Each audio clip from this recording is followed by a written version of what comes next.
All right, we are live. So, good morning, or actually good evening, Miss Gutierrez. My name is Sam. I'm with the diabetes education team here at the clinic, and I am a registered dietitian who specializes actually in diabetes education and working with patients who maybe have been recently diagnosed with diabetes, and I also help existing diabetes patients manage their condition. So, how are you doing today? How are you feeling? I know it's been a real whirlwind past couple of days for you. How are you doing? Yeah, I'm doing okay. I'm a little exhausted and Yeah. I just can't stop going to the bathroom and my urine is a very weird color. So Okay. I'm doing better than I could be. Okay. But I'm sure you're feeling a little better than maybe you were when you first came into the ER. It looks like you're up and you're functional now. So we're definitely Mhm. taking steps in the right direction. So before we really get started today, do you have any questions that you would like to ask me? Yeah, so I want to know why they want to diagnose me with type 1 diabetes instead of type 2 and Okay. what the difference is. I don't really understand what's going on. Yeah, of course. Because I know that you had been diagnosed with type 2 diabetes about a year ago, Mhm. and now your team is thinking that it might be type 1 diabetes. Mhm. And so the reason why we think it actually might be type 1 diabetes is there's some markers in your blood. And so the two markers in your blood are islet cell antibodies, or ICA, and C peptide. And let's take a step back and talk about the difference between type 2 and type 1 diabetes. So in type 2 diabetes, your body is actually making insulin, but you're just not able to use it as effectively. But in type 1 diabetes, your body is no longer producing insulin. And so why we think you may have type 1 diabetes is these ICA markers. And so what ICA markers tell us is that your body actually attacked the pancreas. You had an autoimmune attack against the pancreas, and the antibodies are a result of this attack.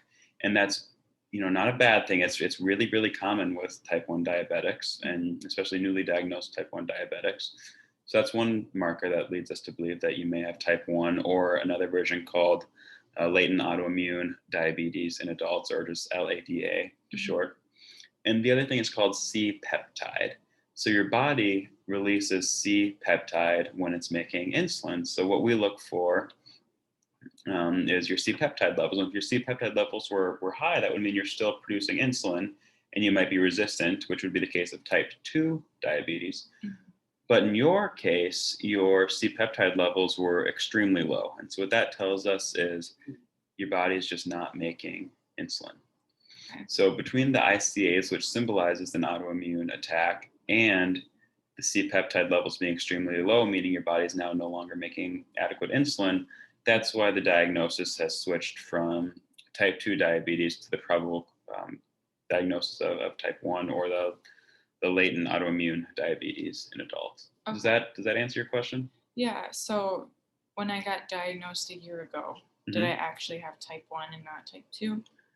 Yeah, so I think that's actually a really good question, and I would think you probably did. This latent autoimmune diabetes in Mhm. adults, we'll just call it LADA for short. Um, so that can be slowly progressive, and so maybe when you were brought in about a year ago, you still did have some C peptide, or maybe your autoimmune markers were not as high, so that could have led to the misdiagnosis of type 2. Okay. However, as the disease progressed, it could have uh, inflamed some of these markers that are now quite evident, but maybe were not as evident about a year ago. Okay. So, do you have any other questions? Those are all really, really good questions. No, I don't. Thank you for answering. You did a great job. Oh, well, good. I'm glad. I try to do my best. So, just tell me a little bit about yourself. What do you do for a living? So I'm a computer science engineer. Okay, well, that's pretty exciting. Hmm. What do you do in computer science engineering? I mainly just build websites for companies. Okay, that's so far away from the world of nutrition, so Hmm. I'm sure I could have lots to learn from that. Yeah, How long have you been doing it? about 5 years now. Okay, Mhm. and you enjoy it? Yeah, I enjoy it. It's just I work long hours. I'm like working 10 hours a day just staring at a Okay, screen. okay. So do you work just during the week, or do Do you work some weekends, or what's your typical work schedule look like? You said 10 hours a day. Yeah, mainly during the week. Okay. Wow. And then, do you live by yourself or do you live with anybody? So I used to live with people. I'm Yeah. recently divorced. Okay. So I live alone now. Okay. And how's that been going? Do you still have access to food? Do you feel confident in your ability to get food? Yeah, I can definitely get food. It's just I work so much that I don't really notice that I live alone and all that stuff. Okay. Okay. So let's talk a little bit about your dietary intake, and let's go back um, to the day before you ended up coming into the hospital, and we'll do something that we like to call a 24-hour recall. So we're just going to go back and talk about one day's look into your nutrition. Mhm. So if you can remember, could you tell me the first thing that you had to eat that day? Yeah, so I like to start my days off with toast and Okay. jelly. And then I had a cup of coffee and I made some scrambled eggs. Okay, so just to confirm, you had toast with jelly, coffee, and some scrambled eggs. Okay, and what was the next thing you had to eat that day? I had a later lunch, so I just grabbed something. So Okay. I had a Subway sandwich, Okay, some chips, and then a diet soda. okay. So you had a Subway sandwich with chips and soda? hmm Okay, and then what was the next thing you had to eat? So for dinner, I actually cooked. I made pasta, Mm-hmm. and then I had some leftover rice, so I ate that too. Okay, I cooked some veggies, and okay. then I had meat as well, like ground beef with it. Okay, so you had some pasta with rice, some vegetables, and meat. Mhm. Okay, and when you say this is a pretty normal day's intake for you? Yeah, I would say so. Yeah, I eat out a lot, so I would say that's like a healthier day for me. okay. How many times a week would you say you eat out? Probably 3 to 4 times. Okay. Okay, so let's go and look through this a little bit together. So the first thing you had to eat was toast with jelly. And how many slices of toast did you have? I had one slice. You had one slice. And what type of bread was it? Was it white? Was it wheat? Was it rye? Sourdough? Do you White. recall? White. hmm And then you added jelly onto it. About how much jelly would you say you had? You could think of maybe a spoonful or an individual packet or, multiple spoonfuls. I would say one spoonful. You had one spoonful. And did the jelly have a flavor? Was it grape jelly, strawberry jelly, Strawberry. strawberry? hmm And were there any specialties with this jelly? Was it, non-fat? Was it sugar-free? Was it reduced sugar or just regular jelly? Just regular jelly. Regular jelly. hmm All right. And then you had a cup of coffee. hmm How much coffee would you say you had? 1 cup. About 1 cup. hmm And did you add anything to your coffee? Maybe some milk, cream, sugar? Just No, black. just black coffee. Okay. And then lastly, you had scrambled eggs. And about how many eggs would you guess you had? I'd say 2. Okay. And did you add anything to your eggs? Mm-mm. No spices, no hot sauce. No, Okay. I'm not a chef. Okay. Can understand that's okay. Mhm. So then for lunch we had a Subway sandwich. And what did you have at Subway? What was your sandwich? Did you have a 6-inch? Did you have a foot long? I had a 12-inch tuna sandwich. A 12-inch tuna sandwich. hmm And what did you have on your sandwich with the tuna? Just tuna. Just tuna? Tuna Yeah. and bread? Yeah, Okay. it's my favorite. All right. Yeah, that sounds good. And then you also had some chips. hmm What type of chips did you have? Salt and vinegar. Salt and vinegar. And how much of the chips did you have? Did you have just a few handfuls? Did you have a bag? Did you have multiple bags? The whole thing. The whole thing? hmm And it just a standard size bag of chips that they have at Subway? Okay. Yeah, And then you had some diet soda. And how much soda would you guess you had? Was it a small, medium, large? medium. Medium? Did you have any refills? No. No? Then what type of soda was it?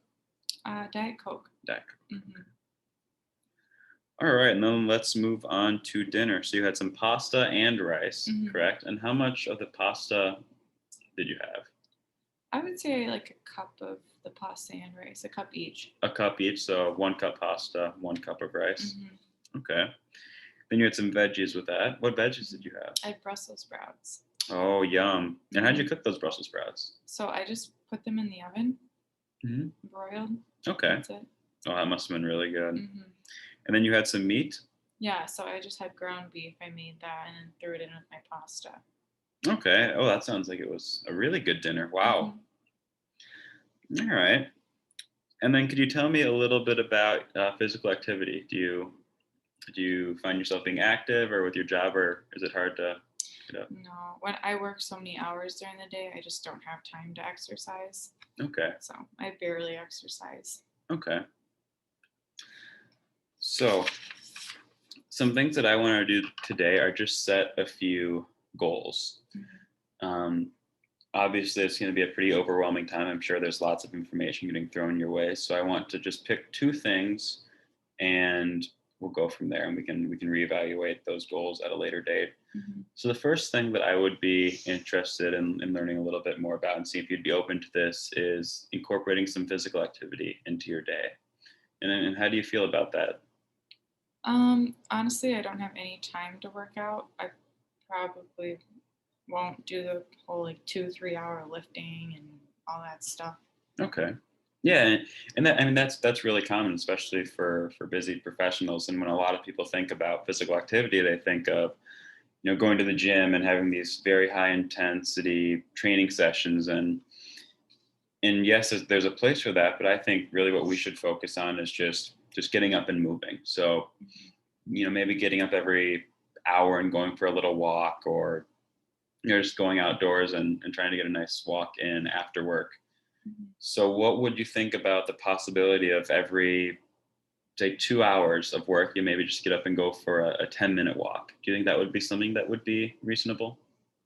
I think it sounds reasonable, except I probably won't do like every 2 hours. Maybe I can fit one in every Okay. day and like build towards more. Yeah. So I think that's a really good idea. So we can start with maybe one 10-minute walk Hmm.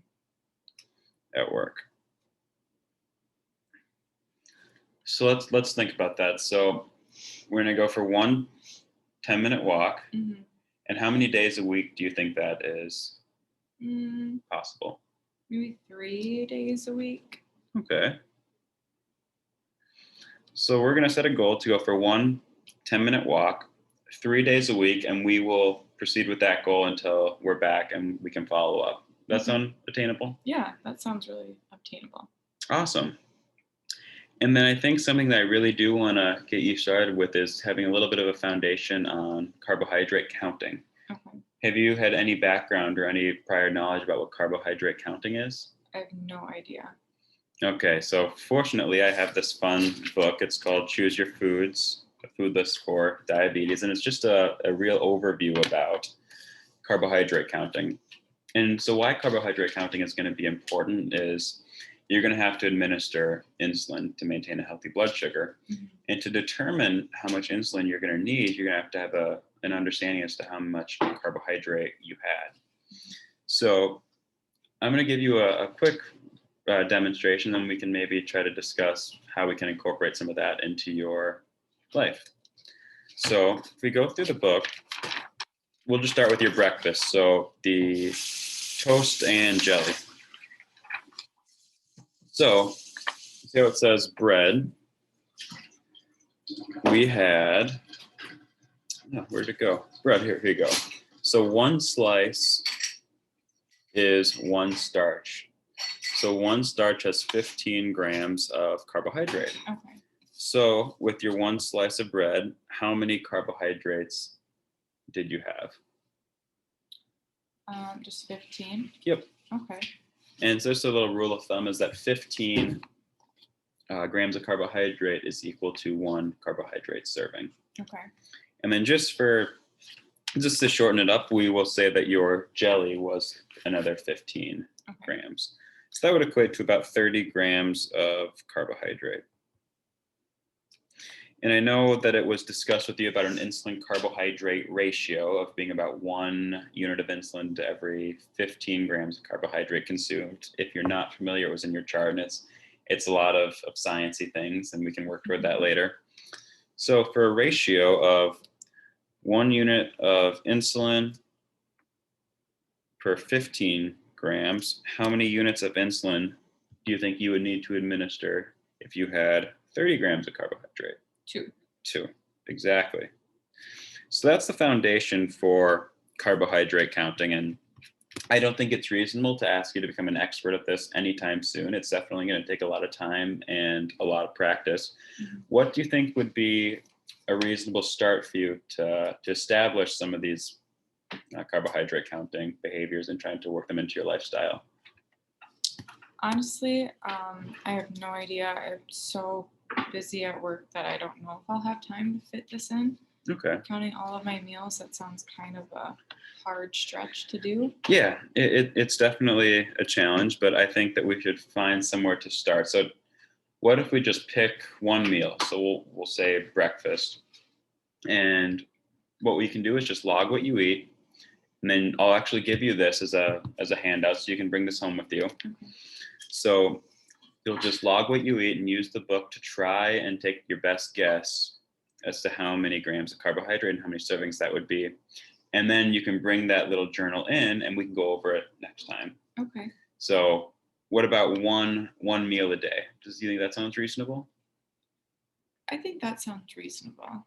Okay. So that'll be our second goal. So we'll do. Can I do breakfast since that's probably the easiest one? Yeah, of course. Since I don't know how to, it's all new to me. Of course. And how many days a week do you think you could really commit to doing this at breakfast? Let's do 3. Then we can keep it with the walking.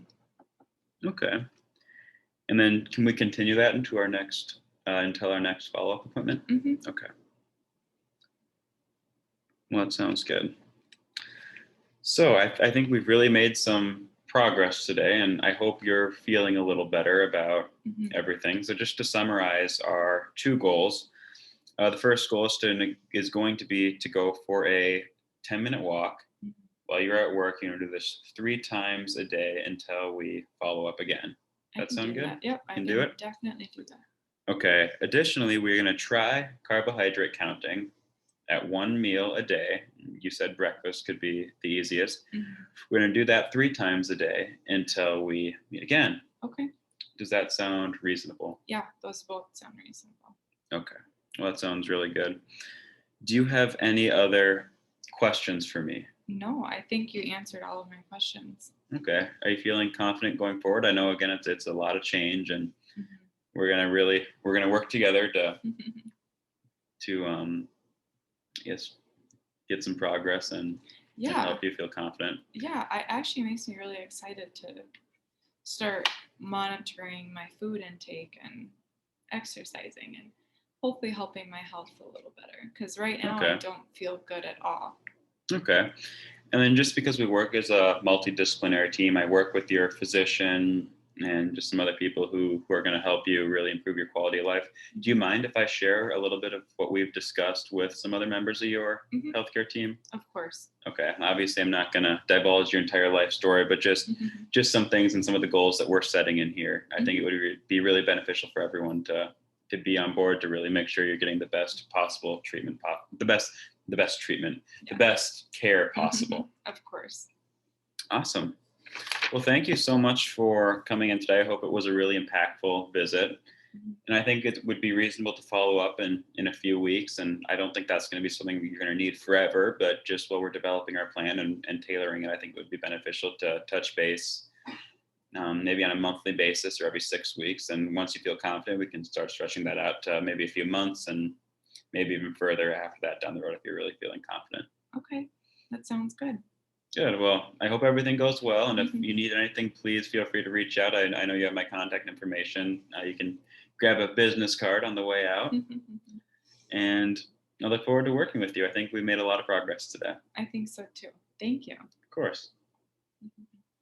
This is Brianna. She's my girlfriend. She helped me out today. She is a surgical assistant at the Mayo Clinic, so I'm very fortunate to have some really, really good help.